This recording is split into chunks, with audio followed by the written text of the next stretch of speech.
વડોદરાના છાણી જકાતનાકા પાસે આવેલી એક ચાઇનીઝની લારી પર ગ્રાહકે ઓર્ડર કરેલા રાઈસમાંથી ગિલોડી જેવી વસ્તુ મળી આવ્યાનો આક્ષેપ થતા ભારે હોબાળો મચી ગયો છે। પીડિત ગ્રાહકે સમગ્ર ઘટનાનો વિડીયો બનાવી સોશિયલ મીડિયા પર વાયરલ કરતા લારી સંચાલકે રાઈસમાં મળેલી વસ્તુ ગિલોરી નહીં પરંતુ કોબીજનો ટુકડો હોવાની સ્પષ્ટતા કરી।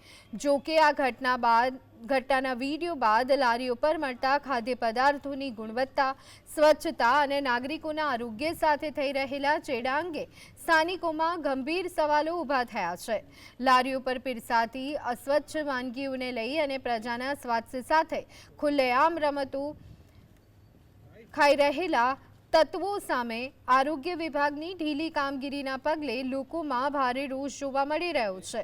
તો આ મામલે વડોદરા મહાનગરપાલિકાનું આરોગ્ય તંત્ર તાત્કાલિક કડક તપાસ હાથ ધરી યોગ્ય કાર્યવાહી કરે તેવી સ્થાનિક રહીશો માંગ કરી રહ્યા છે। લોકો ખાવા બેઠેલા અહીંયા અને અહીંયા બેસીને ખાઈ રહ્યા હતા અહીંયા જ અને ચાઇનીઝ નીકળ્યું અને પેલા ભાઈએ અમને એવું કહ્યું કે અમે બતાવ્યું ગિલોડી નીકળી તો પેલા ભાઈ અમને એવું કહી રહ્યા છે જોઈને ફેંકીને ગિલોડી કે ગિલોડી નહીં કોબીજ છે। આ ચાઇનીઝની લારી અને આ માણસ આ સમીર નામ છે ને આ માણસ બનાવવાવાળો આ ઇન્ડિયા ગેટ છાની જકાતમાં